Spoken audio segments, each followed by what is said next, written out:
Welcome back to Hoops Pill, the only place where we break down the game the way it actually happened. No fluff, no filler, straight facts and real analysis. So if you're new here, hit that subscribe button right now because you're exactly where you need to be. Victor Wembanyama walked into Game 5 of this first-round series against Minnesota like a man who had been personally disrespected, and every single person inside that building felt it the moment the game tipped off. 2 nights before this, he stood on the court in Minneapolis looking completely stunned after the refs reviewed a play, upgraded it to a flagrant 2, and ejected him from the game while the entire Minnesota crowd exploded into chaos around him. The ejection left him with just 4 points in 13 minutes, the fewest he had ever scored in any game of his entire career, and suddenly the whole basketball world started asking dangerous questions about whether this kid could really handle the pressure of playoff basketball at the highest level. Minnesota walked out of that Game 4 situation believing they had cracked the code on the most unique talent the sport had seen in decades, and that belief was dangerous for them because nothing in sports is more motivating than giving a superstar a legitimate reason to feel disrespected.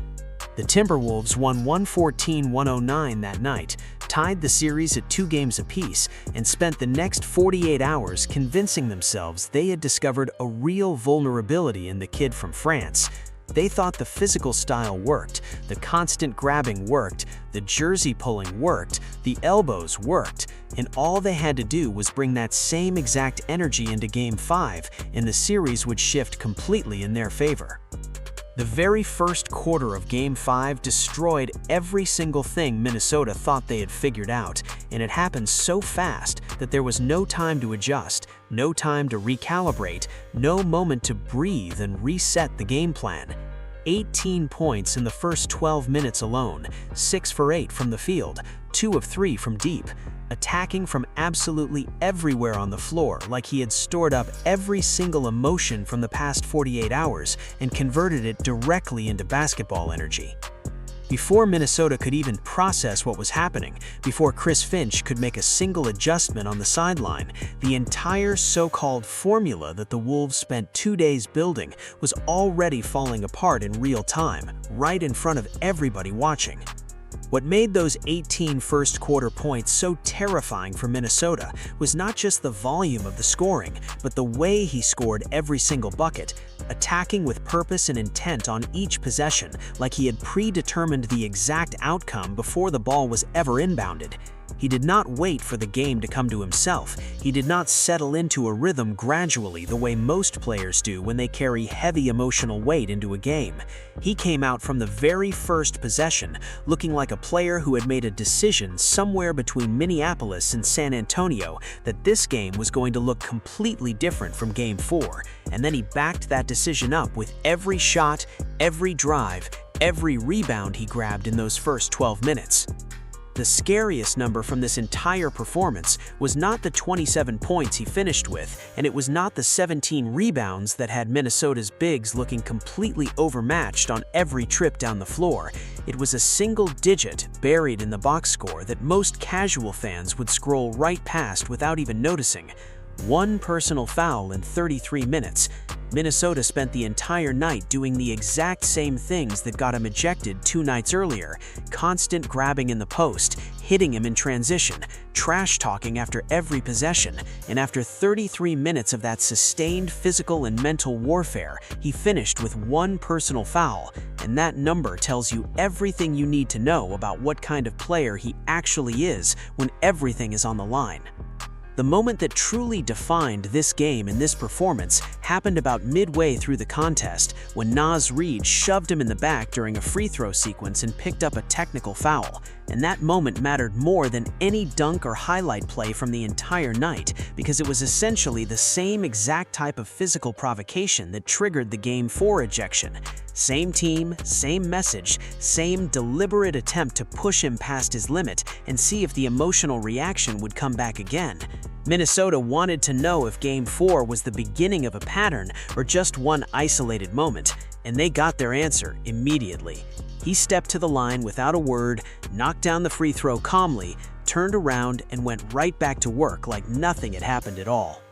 That free throw response was superstar behavior in the truest definition of the phrase, because it required something much harder than scoring 30 points or blocking 5 shots. It required complete emotional discipline in the exact moment when Minnesota was trying hardest to break him mentally.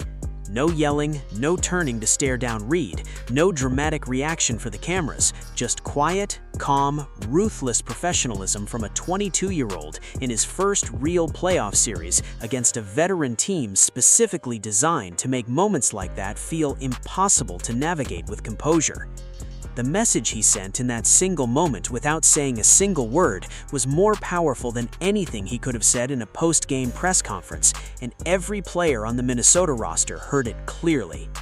The rest of the San Antonio roster made this game become something far beyond a one-man statement performance, and that collective response was arguably just as important as anything the franchise player did, because it proved to everyone watching that this team is built to compete regardless of the circumstances thrown at them.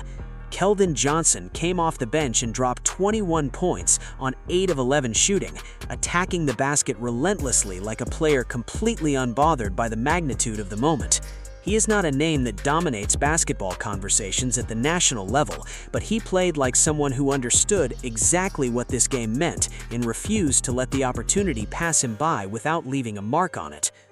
The floor general handled his business with the kind of quiet efficiency that only becomes fully visible when you go back and watch the film with fresh eyes the next morning.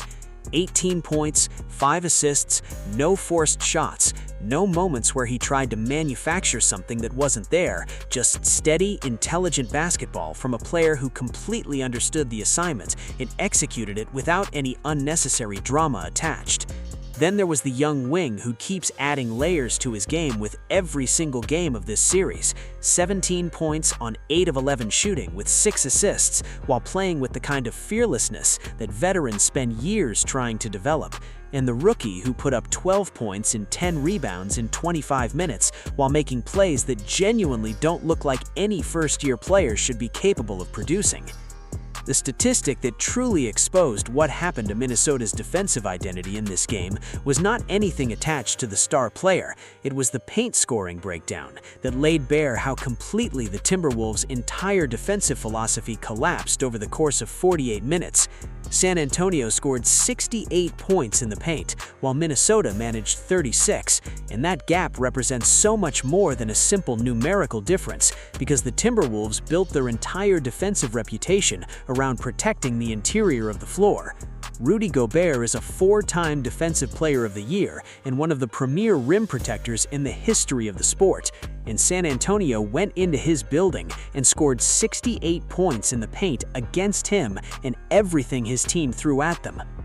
Minnesota actually made the kind of run in the third quarter that typically breaks young teams and sends inexperienced playoff rosters into a tailspin they never fully recover from during that same game. They went on a 14-2 run and erased an 18-point deficit that looked like it might be insurmountable just minutes before, and that's the exact moment in a playoff game where the pressure becomes almost unbearable for a young team, because the crowd comes alive, the momentum shifts completely, and suddenly everything that felt certain starts feeling fragile again. But Minnesota never blinked, never looked rattled, never gave Minnesota any indication that the run had gotten inside their heads or changed how they intended to play basketball for the rest of the night. The response to that Minnesota run told you more about who this San Antonio team actually is than any of the individual statistics from the box score, because answering a playoff run requires a completely different kind of mental toughness than just playing well when everything is already going in your favor. Keldon Johnson blocked a shot at the rim, came right back down the floor, and bullied his man in the post before knocking down a short jumper, and that